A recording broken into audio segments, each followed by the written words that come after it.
Good morning student, welcome to online class of biology. आज हम start करेंगे अपना आगे का topic transport of gases. Transport of gases transport of gases में सबसे पहले हम ऑक्सीजन की बात करेंगे।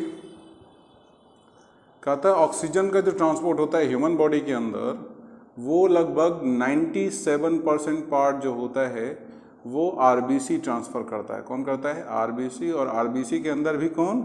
हीमोग्लोबिन। आरबीसी के अंदर भी कौन? हीमोग्लोबिन। दूसरा, इसका जो बचा हुआ 3% पार्ट होता है, ठीक है, 3% पार्ट जो होता है वो ब्लड प्लाज्मा के थ्रू ट्रांसपोर्ट होता है। ये पहली चीज़ है। दूसरा, अगर हम CO2 के ट्रांसपोर्ट की बात करें तो कहता है 20 से 20 to 25% पार्ट जो होता है CO2 का वो ट्रांसपोर्ट होता है आरबीसी के थ्रू। ठीक है, ये पहला था। दूसरा कहता है 70% पार्ट जो होता है वो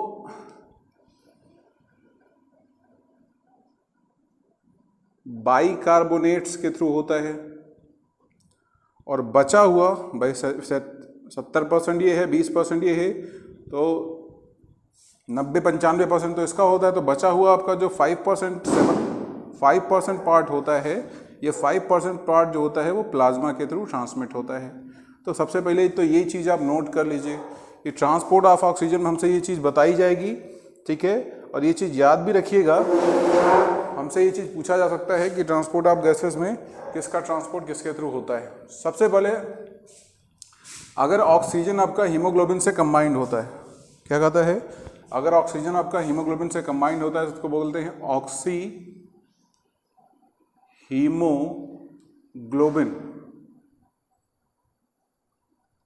क्या बोलोगे? Oxy haemoglobin. ऑक्सीजन का हीमोग्लोबिन से combination HbO2, oxy haemoglobin.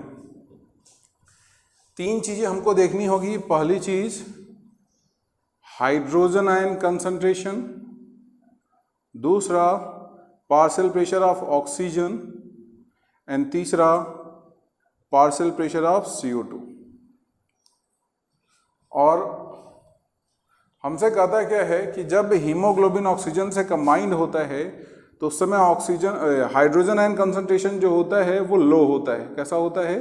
Low. Partial pressure of oxygen क्या होता है? हाई होता है, ठीक है। And partial pressure of CO2 क्या होता है? लो होता है। When haemoglobin are bind with oxygen to form oxyhaemoglobin, then at that time hydrogen ion concentration are low, partial pressure of CO2 is low and partial pressure of O2 is high. अगर हमको haemoglobin से oxygen को combine करना है तो उसके लिए partial pressure oxygen क्या होना चाहिए? ज़्यादा होना चाहिए। CO2 का क्या होना चाहिए? कम होना चाहिए। हाइड्रोजन आयन कंसंट्रेशन क्या होना चाहिए? कम होना चाहिए। और एक चीज़ और ऐड कर लो, टेम्परेचर। टेम्परेचर भी क्या होना चाहिए? लो होना चाहिए। टेम्परेचर भी क्या होना चाहिए? लो होना चाहिए। ये किसके लिए है? ऑक्सी हीमोग्लोबिन के लिए। किसके लिए है? ऑक्सी हीमोग्लोबिन के लिए है, ठीक है। अच्छा, ये जो चार चीजें मैंने आपको लिखी हैं, ये फेवरेबल कंडीशन है। ये क्या है? ये फेवरेबल कंडीशन है।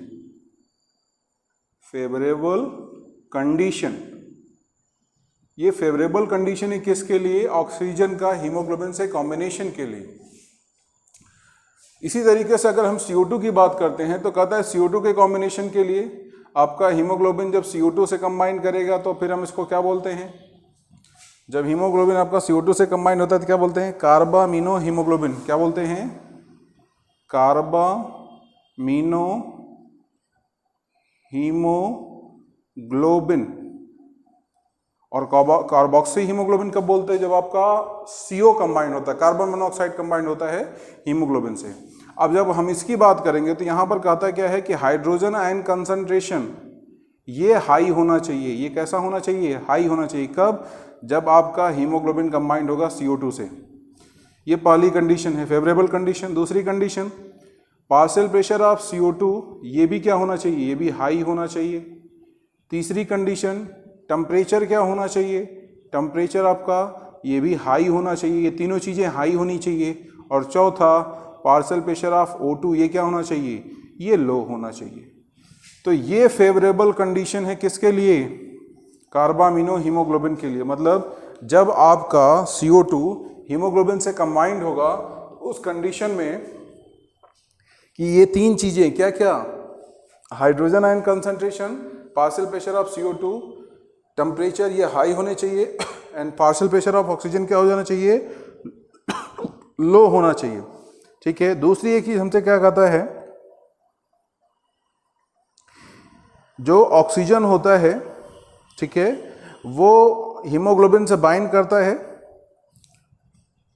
और 100 ml ब्लड में कितने, 100 ml ब्लड में लगभग 5 ml क्या होता है, ऑक्सीजन होता है। ये चीज याद रखिएगा, 100 ml ब्लड में क्या होता है, 5 ml ऑक्सीजन होता है। एक और चीज आपको मैं बताता हूं, नॉलेज के लिए है, हीमोग्लोबिन का जो कॉम्बिनेशन होता है, हीमोग्लोबिन का जो कॉम्बिनेशन होता है वो तीन चीजों से होता है, CO से, फिर CO2 से, फिर O2 से, O2 से एंड CO2 से।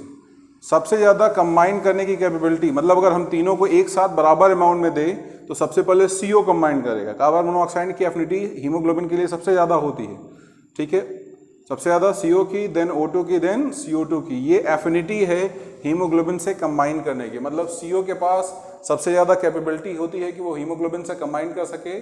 CO नहीं होगा फिर ऑक्सीजन कंबाइन करेगा, ऑक्सीजन नहीं होगा फिर CO2। सबसे कम कैपेबिलिटी होती है CO2 के पास और सबसे ज़्यादा कैपेबिलिटी होती है CO के पास हीमोग्लोबिन से कंबाइन करने की। ठीक है। दूसरा, एक आपके एनसीईआरटी में ग्राफ दिया गया है, आप इसको नोट कर चुके होंगे।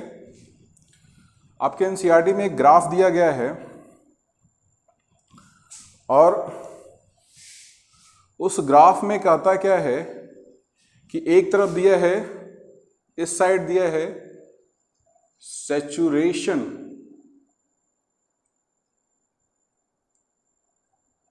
ऑफ हीमोग्लोबिन विद ऑक्सीजन और इधर दिया है आपका पार्शियल प्रेशर ऑफ ऑक्सीजन। क्या दिया गया है, पार्शियल प्रेशर ऑफ ऑक्सीजन।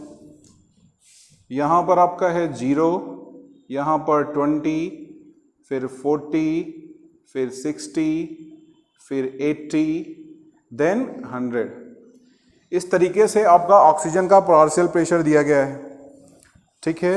और इधर क्या दिया गया है, इधर सैचुरेशन दिया गया है 20, फिर 40, फिर आपका 60, फिर 80, देन 100।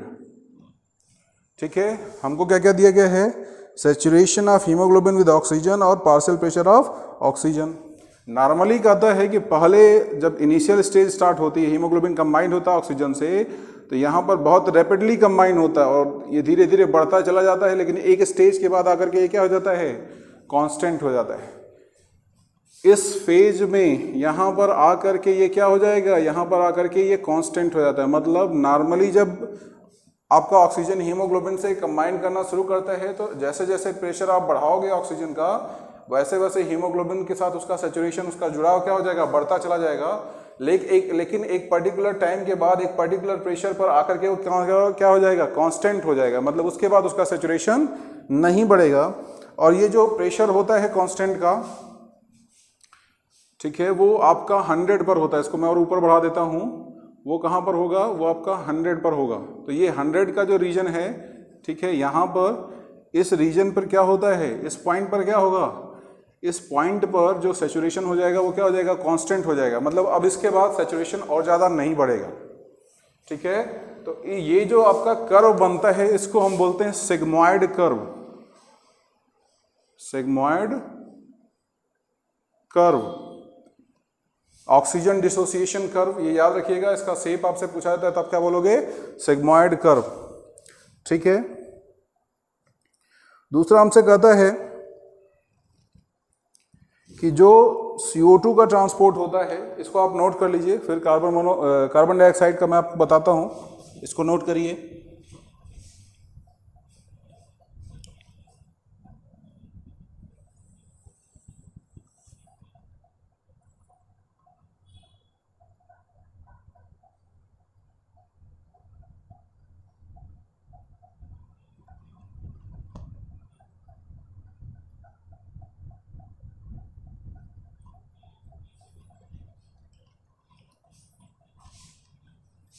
नेक्स्ट जो पार्ट हमको इसमें पढ़ना है वो पढ़ना है ट्रांसपोर्ट ऑफ CO2।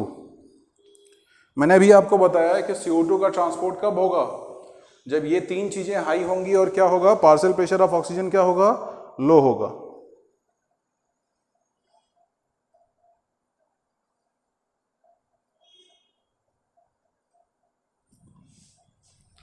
चलिए देखते हैं उसको। हमसे कहता है CO2 जो कंबाइंड होता है हीमोग्लोबिन से, हीमोग्लोबिन मतलब ब्लड से, वो कहाँ कंबाइंड होगा, वो कंबाइंड होता है CO2 का जो कॉम्बिनेशन साइट होता है, वो कॉम्बिनेशन साइट क्या होगा, वो होगा आपका टिश्यू।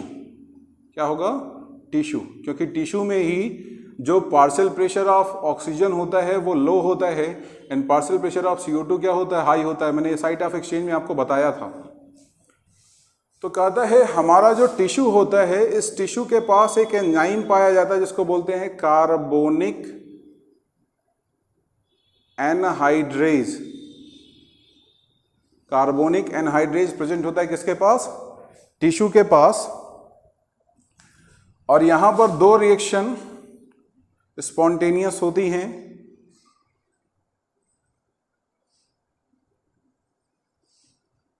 कौन सा एंजाइम है आपके पास,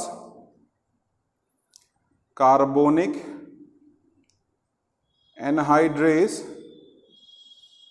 ठीक है, हमसे कहता क्या है कि हमारे पास ये जो CO2 है वाटर से कंबाइंड हो रहा है, ये CO2 वाटर से कंबाइंड होकर के in presence of carbonic anhydrase enzyme की प्रेजेंस में आपका कन्वर्ट हो जाएगा किसमें, H2CO3। वाटर के साथ आपका क्या कंबाइंड हुआ, वाटर के साथ आपका कंबाइंड हुआ कार्बन मोनोऑक्साइड। कहां पर, टिश्यू के साइड पर, किस एंजाइम के प्रेजेंस में, कार्बोनिक एनहाइड्रेज के प्रेजेंस में, और कन्वर्ट हो गया किसमें, H2CO3। फिर कहता क्या है, यहीं पर आपका जो कार्बोनिक एनहाइड्रेज एंजाइम होता है इसको फर्दर तोड़ देता है, ये आपको फर्दर तोड़ देगा H3CO प्लस H प्लस। ठीक है, ये दो स्पॉन्टेनियस रिएक्शन आपके एनसीईआरटी में दिए गए हैं।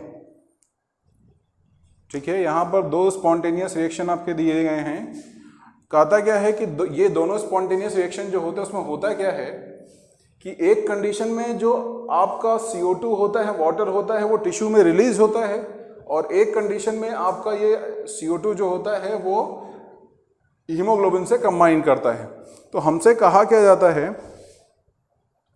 कि आरबीसी के अंदर बहुत ज़्यादा हाई कंसंट्रेशन में एंजाइम पाए जाते हैं जिसको हम कार्बोनिक एनहाइड्रेज, और बहुत सारे एंजाइम इसके साथ प्रेजेंट होते हैं। और ये एंजाइम क्या करते हैं, टिश्यू के साइड पर जहाँ पर पार्शियल प्रेशर ऑफ CO2 बहुत ज़्यादा हाई होता है वहाँ पर कैटाबॉलिज्म होगा। देखो दो चीज़ें होती हैं, एक कैटाबॉलिज्म होता है और एक एनाबॉलिज्म होता है। तो यहाँ पर अगर कॉम्प्लेक्स से सिंपल बन रहा है तो कॉम्प्लेक्स से सिंपल तो क्या होगा, कैटाबॉलिज्म, और सिंपल से कॉम्प्लेक्स बनेगा तो क्या बोलोगे भाई, एनाबॉलिज्म और कैटाबॉलिज्म। आपने दो टर्म सुना होगा। तो एनाबॉलिज्म में क्या होता है, सिंपल से कॉम्प्लेक्स बनता है, और कैटाबॉलिज्म में क्या होता है, कॉम्प्लेक्स से सिंपल बनता है। तो दो चीजें होती हैं, एक तो आपका हीमोग्लोबिन कंबाइंड होता है CO2 के साथ, और दूसरा आपका हीमोग्लोबिन जो होता है वो CO2 को डिसोसिएट करता है। डिसोसिएट कहाँ पर करेगा, लंग सेल्यूलाई में। और कंबाइंड कहाँ पर होगा, कंबाइंड होगा आपका टिश्यू की साइड पर। तो दो रिएक्शन एक साथ होती है कि ये एक तो आपका ये रिलीज करता है CO2, और दूसरा आपका कंबाइंड करके कन्वर्ट हो जाता है किसमें, कार्बामिनो हीमोग्लोबिन में। तो ये दो चीजें याद रखिएगा। दूसरी एक चीज, 100 ml ब्लड में लगभग 4 ml CO2 प्रेजेंट होता है, ये भी याद रखिएगा। 100 ml ब्लड में क्या होता है, 4 ml CO2 प्रेजेंट होता है। ये पूरा था आपका एक्सचेंज ऑफ गैसेस। ठीक है, ये दो चीजें याद रखिएगा कि टिश्यू के साइड पर जो हीमोग्लोबिन होता है ये CO2 से कंबाइन करता है। ठीक है, और एल्वियोलर साइट पर, कहाँ पर, एल्वियोलर साइट पर जो हीमोग्लोबिन होता है वो क्या होता है, CO2 से अलग हो जाता है। और ये स्पॉन्टेनियस रिएक्शन आपका आरबीसी और प्लाज्मा के अंदर होते हैं, ठीक है, जहां पर CO2 वाटर से कंबाइन करके H2CO3 और HCO3 माइनस और H प्लस का फॉर्मेशन करता है। तो ये आपका स्पॉन्टेनियस रिएक्शन होता है। यहाँ पर साइड पर हीमोग्लोबिन CO2 से कंबाइन करेगा और एल्वियोलर साइड पर हीमोग्लोबिन जो होता है वो CO2 से डिसोसिएट होगा। नोट कर डालिए।